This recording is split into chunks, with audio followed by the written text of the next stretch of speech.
प्रिय संस्कृत मित्राणि नमः संस्कृताय। मित्रों, आज हम नीति शतकम हिंदी अनुवाद पार्ट 3 लेकर के उपस्थित हुए हैं। देव पद्धति 82 श्लोक से 91 श्लोक तक है। 82 श्लोक शुरू। 82 से 91 तक। जिस इंद्र के नेता सलाहकार स्वयं बृहस्पति थे, जिसका हथियार वज्र था और सैनिक सारे देवगण, जिसका कि दुर्ग स्वर्ग था और जिस पर स्वयं भगवान विष्णु की कृपा रहती थी, जिसका ऐरावत हाथी था, ऐसे अद्भुत बल समन्वित इंद्र समर में अपने शत्रुओं से हार खाकर भाग जाते थे। इसलिए यह स्पष्ट है कि भाग्य का ही एक भरोसा है। छी छी, पौरुष वृथा है। श्लोक संख्या 83 का अनुवाद। एक सांप पिटारे में बंद निराश हो भूख के मारे शिथिल पड़ा गुड़ियाया हुआ बैठा था। रात में एक चूहा उस पिटारे में छेद करके आप उस सांप के मुंह में जा गिरा। उसका मांस खाकर तृप्त होकर वो सांप उसी छेद में होकर तुरंत बाहर निकल भागा। हे लोगों, स्थिर रहो। वृद्धि और क्षय का अवनति का बड़ा कारण भाग्य ही है। 84 का अनुवाद। सत्य पुरुष गेंद की तरह गिरता हुआ भी फिर ऊपर उठता है, पर नीचे ढेले की तरह गिरता है, जिससे फिर वह ऊपर नहीं उठता है। फिर से, सत्य पुरुष गेंद की तरह गिरता हुआ भी फिर ऊपर उठता है, पर नीचे ढेले की तरह गिरता है, जिससे फिर वो ऊपर नहीं उठ पाता है। श्लोक संख्या 85 का अनुवाद। कोई गंजा मनुष्य सूर्य की किरणों से संतप्त हो छायादार जगह की खोज में तेजी से चलता चलता एक ताल के वृक्ष के नीचे जा खड़ा हुआ, पर वहां पर भी ताल का बड़ा भारी फल जोर से उसके सिर पर गिर पड़ा, जिससे उसका सिर फटकर फूट गया। प्रायः देखा जाता है कि अभागा जहां जाता है, विपत्ति वहीं पीछे पीछे जाती है। श्लोक संख्या 86 का अनुवाद। हाथी, सांप और पक्षी का बांधा जाना, चंद्रमा और सूर्य में ग्रहण लगना और बुद्धिमानों की दरिद्रता को देख करके मेरी राय में तो यही बात ठीक जचती है कि भाग्य बलवान है।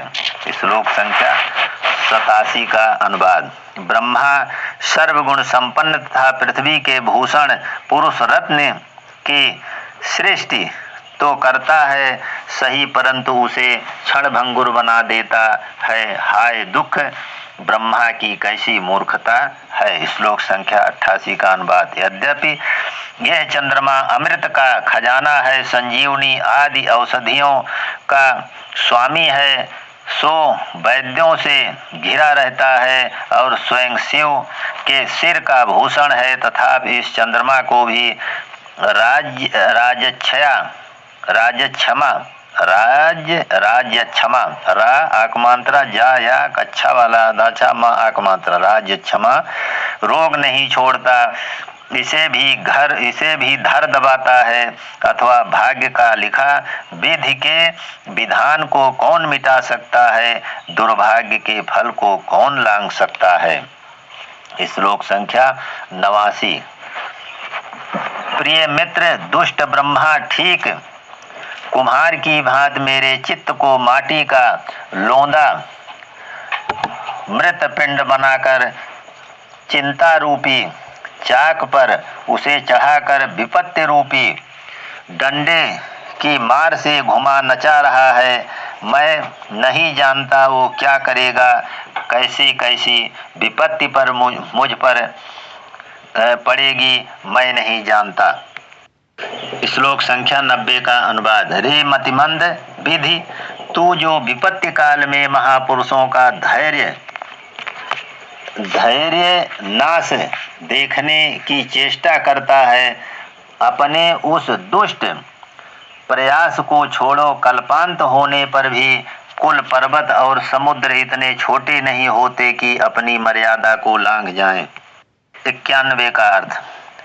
सर्वशक्तिमान दयो ने जिसको जितनी वस्तु अपने आप लिख दी है उसको वह वस्तु उतनी मिलेगी ही। बड़ा आश्रय इसका तनिक भी कारण नहीं। सबों की आशा पूरी करने वाला मेघ प्रतिदिन बरसाता रहता है तो भी चातक के मुंह में 2 ही 3 बूंद गिरती है। अथ कर्म पद्धति 92 से 101 तक। देवताओं को प्रणाम करता हूँ पर वे भी दुष्ट बुद्धि के बस में है, तब वो विधि ही वंदनीय है, पर वो भी कर्म के अनुसार ही निश्चित फल देता है। यदि फल कर्म ही पर निर्भर है तब दूसरों की क्या जरूरत, विधि से भी क्या प्रयोजन। इसलिए कर्म को ही प्रणाम, जिस पर विधि का भी कुछ भी बस नहीं चलता। श्लोक संख्या 93 का अनुवाद। उस कर्म को नमस्कार है जिसने ब्रह्मा को ब्रह्मांड रूपी बर्तन को बनाने में कुम्हार के जैसा नियुक्त किया, जिसने विष्णु को 10 अवतार धारण करने के लिए महासंकट में डाल दिया, जिसने शिव से नरमुंड हाथ में लेकर भीख मंगाई और जो सूर्य से नित्य आकाश में चक्कर लगवाता है। श्लोक संख्या 94 का अर्थ। जो सत्य क्रिया दुष्ट को साधु, मूर्ख को विद्वान, द्वेषियों को हितैषी, परोक्ष को प्रत्यक्ष और विष को तुरंत अमृत बना देती है। हे सज्जन वृंद, अपने वांछित फल को भोगने के लिए उसी भगवती सत्य क्रिया की आराधना कीजिए। कठिनाइयों से भरे गुणों में अनुरक्त मत होइए। 95 का अनुवाद। बढ़िया घर, विलासिनी युवतियां, श्वेत छत्र में चमचमाती हुई राजलक्ष्मी, ये सब तब तक ही भोगे जाते हैं जब तक अपना किया शुभ कर्म चलता रहता है। परंतु देखो, जब यह कर्म विच्छिन्न हो जाता है, घट जाता है, तब ये सब के सब चारों दिशाओं में उसी तरह विलीन हो जाते हैं जिस तरह रथ क्रीड़ा में टूट जाने से हार के मोती के दाने इधर उधर बिखर जाते हैं। श्लोक संख्या 96 का अनुवाद। अच्छा या बुरा जिस किसी काम को पंडित लोग करें उसका परिणाम वे पहले अच्छी तरह से सोच लें। जल्दबाजी में किए गए कामों का फल मरणापर्यंत तीर के जैसा दिल में खलता रहता है। 97 श्लोक संख्या का अर्थ। जो अभागा इस कर्म भूमि में आकर तपस्या नहीं करता, वो चंदन की लकड़ी जलाकर मरकत मणि की बटलोई में तिल की खली पकाता है। आँख की रूई उपजाने के लिए सोने के फाल से पृथ्वी को जोतता है तथा कपूर वृक्ष को काट काट कर कोदों के खेत में चारों ओर घेरा लगाता है। श्लोक संख्या 98। सुंदर आकृति नहीं फलती, ना कुल और ना शील, ना विद्या फलती और ना यत्न पूर्वक की गई सेवा ही जैसे वृक्ष के फल फलते, उसी तरह पूर्व की तपस्या से संचित किए हुए मनुष्य के कर्म जिन्हें भाग्य कहते हैं, समय पाकर फल धारण करते हैं। श्लोक संख्या 99 का अर्थ। चाहे जल में डूबें, चाहे मेर शिखर पर चढ़ जाएं, चाहे संग्राम में शत्रु को जीत लें, चाहे वाणिज्य करें, खेती चाकरी करें, सब कला और सब विद्या सीखें, बहुत प्रयत्न करके आकाश में चिड़ियों के ऐसे उड़ें, चाहे जो करें, पर जो होने वाला नहीं वो कभी नहीं होगा, और जो होने वाला है वो अवश्य होगा। उसका नाश नहीं हो सकता, वो कभी नहीं रुक सकता। श्लोक संख्या 100 का अनुवाद। जिस मनुष्य ने पूर्व जन्म में बहुत पुण्य जमा कर रखा है, उसके लिए भयंकर वन अच्छा नगर हो जाता है, सब लोग उसके अपने आत्मीय हो जाते हैं, सारी पृथ्वी उसके लिए रत्नों से परिपूर्ण हो जाती है। श्लोक संख्या 101 का अनुवाद।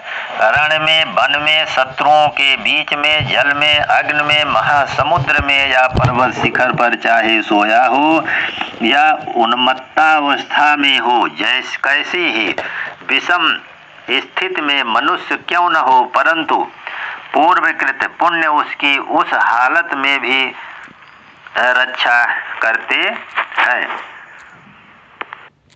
इत सिद्धम समाप्त। नीति शतकम के सभी श्लोकों का हिंदी अनुवाद कंप्लीट हो गया।